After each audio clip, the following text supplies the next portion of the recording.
So for the second part of our video regarding time and attendance and clock in, clock out features regarding Tonic point of sale, we're now logged into the back office. And this is the legacy back office. We will do another video that references the new version 3 of the Tonic back office to show folks how this operates in both environments. But for now, we're in the legacy back office. So you have logged in with your user credentials by going to secure.tonicpos.com, and you've logged in with your ID. And if you have permission to access the clock in, clock out section, this is where we are going to live. So we'll just go through each of these. Start with settings, and I want to go over here to the not the salaries tab, the overtime tab. This date will help with labor scheduling, showing the date on which your last payroll ended. That's important to set, and so that will help with that. And according to your local laws and labor board, these settings will come into play. I suggest you visit with your accountant to make sure that that is appropriate. So we'll go back to clock in, clock out with the dashboard again, and this shows all the clock ins. And in reference to previous video, these are the clock in and clock outs that we did. The front counter cashier for the day had 2 clock in, clock outs. Notice that this runs 4 days. They clocked in August the 4th and didn't clock out to August the 8th. 98 hours. That's wrong. We need to change this to they clocked out at 1:57 on August the 4th.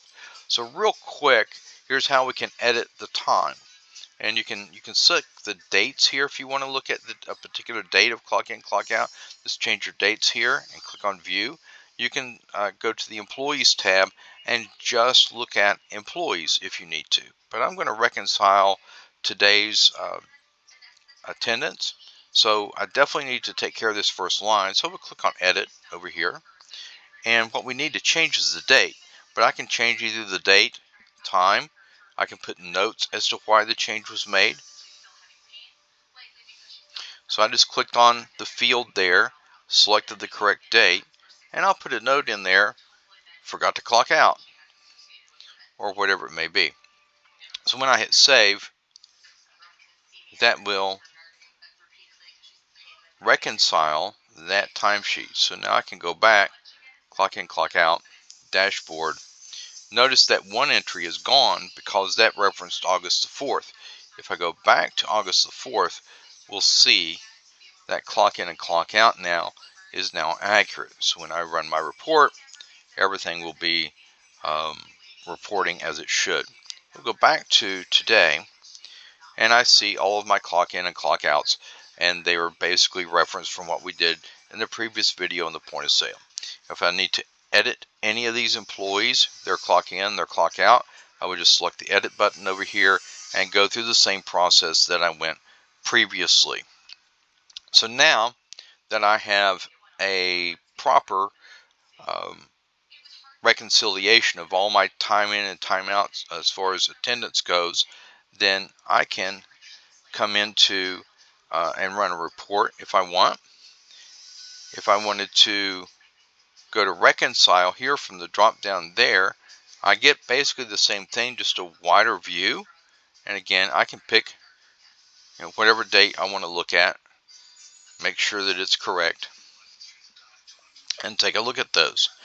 So if I go to reports, if I go to my dashboard here, and I get the analyze section right underneath this. Now I can get to this analyze and reporting section by going to clock out and selecting analyze this way. But just as a convenience, one of the things that Tonic does for you in this interface of the back office, they give you these reports. I like attendance detail, but you can do a summary. The difference between the two, attendance detail is going to list every clock in and clock out for the date range that you have selected. Attendance summary is going to give you a summary of the hours, and then you can go through and look at other types of reports. And again, I always tell folks you can't break reporting. You're just looking. Here is just some examples of some of the payroll services that we export out to. If I run the timesheet report, this is something interesting to take a look at. I can print a timesheet for each person and have them sign it if I wanted to. I don't necessarily have to do that. But let's go back to attendance by detail, and we'll hit display, and it shows today's day. Well, if I needed to run a report that showed me a range of dates, then when I come in, scroll down and hit attendance by detail, now that's going to show here. That's only going to print today. If I needed a range of dates, I'm going to want to go back to clock in and clock out, analyze. Notice one of the things that is presented on this screen instead of the other screen is I can select a date range. So attendance by detail, and I'll pick that August the 4th through August the 8th date range. Now I will see every clock in and clock out for each employee. Here's my front cashier. Here's the clock in and clock out for August the 4th. Remember, I edited that, so this will show the time, and it will also show tips declared by that particular employee for your reporting purposes. And then here's the clock in and clock out for today, the 8th, and then here are the clock in and clock outs on the 8th for the other two employees. So I can use this to calculate my payroll. So that is the main thing I want you, where you're going to live most of your time, in Tonic's clock in and clock out section. And again, if you want to look at another report, please feel free to go through these and take a look. So now let's move on to labor scheduling. Tonic has a built-in labor scheduling function. You go to clock in, clock out, and hit schedule. There are other labor scheduling services out there. I like a lot of them. 7 Shifts is a great add-on labor scheduling program, and they have phone apps and things like that, and we integrate with 7 Shifts. There are other labor scheduling programs out there, but if you just want to do a schedule and be able to print that schedule and post it, this is a great basic labor scheduling tool for you. So I can select my employee. Let's say I'm going to schedule a cashier, a bartender, and my store manager and a server. So I'll pick the employee, my day shift cashier. He or she is going to come in at 10 o'clock in the morning, and they're going to work till 4 in the afternoon. So 1,600 hours. That's their schedule. And I can pick the day, and I realize that I'm working backwards here, but I can change my dates if I wanted to go to the 10th here and refresh. So now I can make this for Saturday, cashier day. So you're going to want to make sure you're dealing with the correct week. And then you can also duplicate these schedules if you want. But so you're just basically building out a schedule. The person's going to work from 10 in the morning to 4 in the afternoon. On this day, we're going to add that shift. Great. Then for the same day, we're going to schedule the nighttime cashier. He or she's going to come in at 4 o'clock. And they're going to work until 10 o'clock at night. So that's their schedule. I'll click on add. And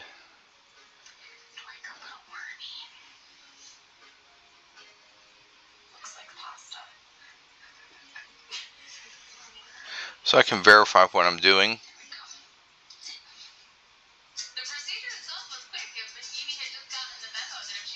And I selected the wrong date there, didn't I? So I've got this person working till August the 10th. I didn't want to do that. Save. Let me edit this person here as well, because I can copy to the days. So now my front cashier day is working their shift. My front cashier evening is working that shift. That overlapping is if they worked past midnight into the next day, so I have to be careful about that. So now we'll put a manager there. Manager is going to come in at 9 o'clock in the morning and is going to stay until 7 o'clock that night.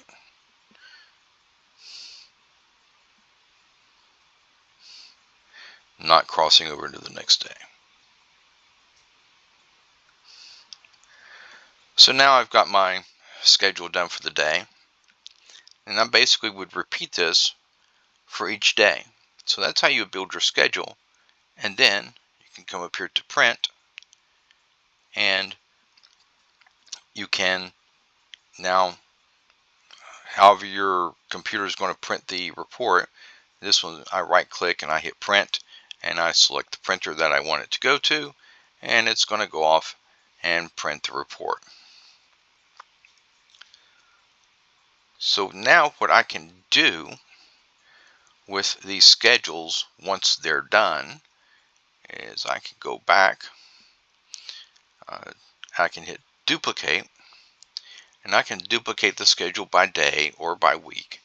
So if I wanted to duplicate today's schedule, I can duplicate from today to the 9th. I can say go, and yes, and I can, run those types of reports. Got an error there. I'm not exactly sure. Current schedule will be over in, yes, I'm sure. From date has not been scheduled.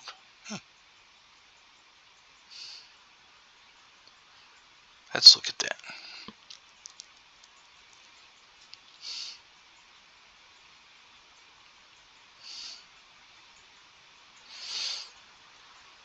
I know why, because I was picking the wrong date. Let me go back and do that the correct way. Duplicate from the day. We scheduled the 9th is what we scheduled. And let's say we're open not on Sundays, but we're going to duplicate the schedule to the 11th. So now when I hit OK, come down through here, I see my schedule duplicated. So that'll save you some time, and then you can go in and make minutia changes to that if we need to. So that's basic labor scheduling from Tonic Point of Sale. We'll take a look at this same scheduling interface in the new back office in the next video.